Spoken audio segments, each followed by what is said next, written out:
अस्सलाम वालेकुम, टीकेडी में खुश आमदीद। अब मुझे पता है कि आप लोग परेशान हो कि आप लोगों के पार्सल अब तक क्यों नहीं आए।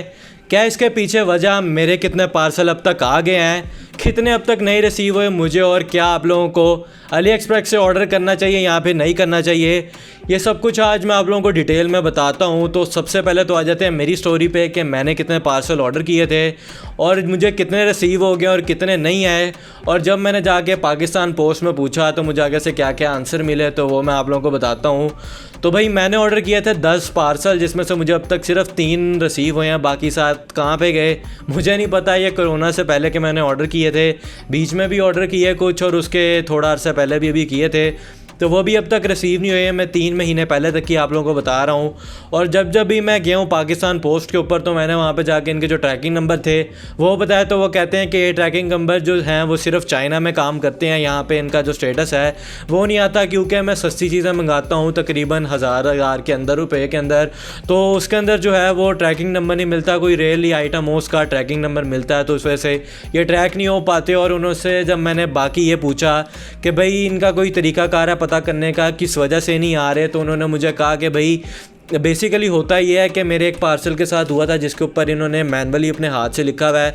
अब एक उनके वहाँ पे बंदे से रिलेटेड ये कहा गया कि एक जो पार्सल हैं वो कट्टे बल्क के अंदर आते हैं, तो अक्सर आप लोगों ने देखा होगा रिसिप्ट के ऊपर जो मार्किंग है वो मिट जाती है कुछ टाइम के बाद। तो वो कहते ही है कि जब ये पाकिस्तान के अंदर शिप होते हैं तो उस दौरान इसके ऊपर जो मार्किंग वगैरह है वो मिट जाती है, जिस वजह से मोस्टली पार्सल लोगों को रिसीव नहीं होते। और कुछ भाई कह रहे थे कि इसके अंदर से जो कस्टम वगैरह जब खोलते हैं तो अक्सर वो यहाँ पे चीज़ें इधर उधर मिसप्लेस हो जाती हैं, कुछ लोग अपने पास रख लेते हैं और कुछ लोगों की अगर चलती फूलती है तो वो आगे लोगों को सेल कर देते हैं। तो इस तरह के मुझे मिलती जुलती बातें सुनने को मिली है, जिस वजह से जो पार्सल है वो पाकिस्तान के अंदर रिसीव नहीं होता, हालांकि वो लोग चाइना से शिप कर देते हैं। ये सारी वजह थी जो मुझे पाकिस्तान पोस्ट से पता लगी है।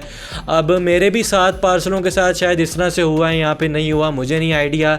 अब उनकी एक बात तो मुझे सच लगती है, क्योंकि मेरे एक पार्सल के ऊपर उन्होंने हाथ से लिखा हुआ है जो कि मुझे डिलीवरी टाइम के तकरीबन 3 महीने बाद मिला था।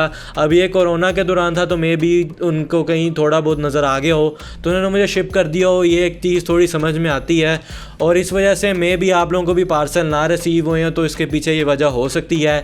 बाकी अगर बात करें चाइना की तरफ से, तो वहाँ से तो शिप हो जाते हैं और वहाँ से जो चीज़ें हैं वो शिप हो रही हैं, वहाँ पे तो लॉकडाउन का कोई सीन नहीं है।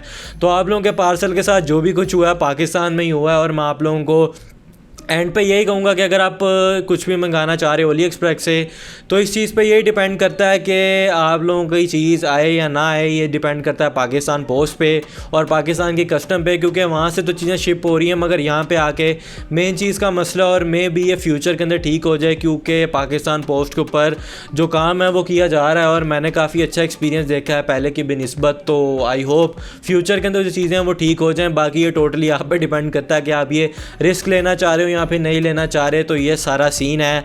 बाकी आई होप आपको जो वीडियो पसंद आई होगी, आपके सवालों के जो जवाब हैं वो मिल गए होंगे।